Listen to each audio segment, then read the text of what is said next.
کملی میں لپٹنے والے، رات کو قیام کیا کرو مگر تھوڑی سی رات، یعنی نصف رات یا اس سے کچھ کم قیام کرو یا کچھ زیادہ، اور قرآن کو اچھی طرح ٹھہر ٹھہر کر پڑھا کرو۔ ہم ان قریب تم پر ایک بھاری فرمان نازل کریں گے، کچھ شک نہیں کہ رات کا اٹھنا نفس کو سخت پامال کرتا ہے، اور اس وقت ذکر بھی خوب درست ہوتا ہے۔ دن کے وقت تو تمہیں اور بہت سے شغل ہوتے ہیں، تو اپنے پروردگار کے نام کا ذکر کرو اور ہر طرف سے بے تعلق ہو کر اسی کی طرف متوجہ ہو جاؤ۔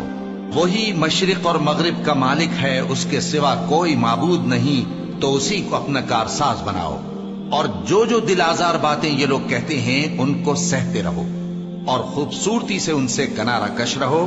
اور مجھے ان جھٹلانے والوں سے جو دولت مند ہیں سمجھ لینے دو،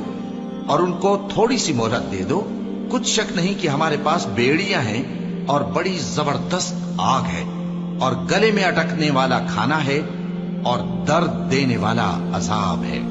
جس دن زمین اور پہاڑ کانپنے لگیں اور پہاڑ ایسے بھربھرے ہو جائیں گے جیسے ریت کے ٹیلے، اے اہل مکہ، جس طرح ہم نے فرعون کے پاس موسیٰ کو پیغمبر بنا کر بھیجا تھا، اسی طرح تمہارے پاس بھی محمد صلی اللہ علیہ وآلہ وسلم ایک رسول بھیجے ہیں جو تمہارے مقابلے میں گواہ ہوں گے۔ سو فرعون نے ہمارے پیغمبر کا کہا نہ مانا تو ہم نے اس کو بڑے دردناک انداز سے پکڑ لیا۔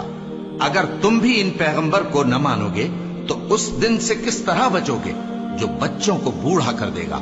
جس سے آسمان پھٹ جائے گا۔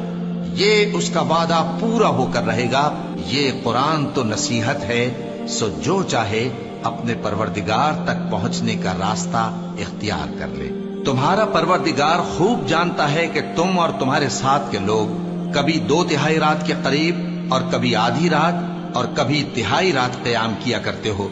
اور اللہ رات اور دن کا اندازہ رکھتا ہے۔ اس نے معلوم کیا کہ تم اس کو نبھا نہ سکو گے، تو اس نے تم پر مہربانی کی، پس جتنا آسانی سے ہو سکے اتنا قرآن پڑھ لیا کرو۔ اس نے جانا کہ تم میں بعض بیمار بھی ہوں گے، اور بعض اللہ کے فضل یعنی معاش کی تلاش میں ملک میں سفر کریں گے، اور بعض اللہ کی راہ میں لڑیں گے، تو جتنا آسانی سے ہو سکے اتنا قرآن پڑھ لیا کرو، اور نماز قائم کرتے رہو، اور زکوٰۃ ادا کرتے رہو، اور اللہ کو نیک نیتی سے قرض دیتے رہو، اور جو عمل نیک تم اپنے لیے آگے بھیجو گے اس کو اللہ کے ہاں بہتر اور صلے میں بہت عظیم پاؤ گے، اور اللہ سے بخشش مانگتے رہو، بے شک اللہ بخشنے والا ہے، مہربان ہے۔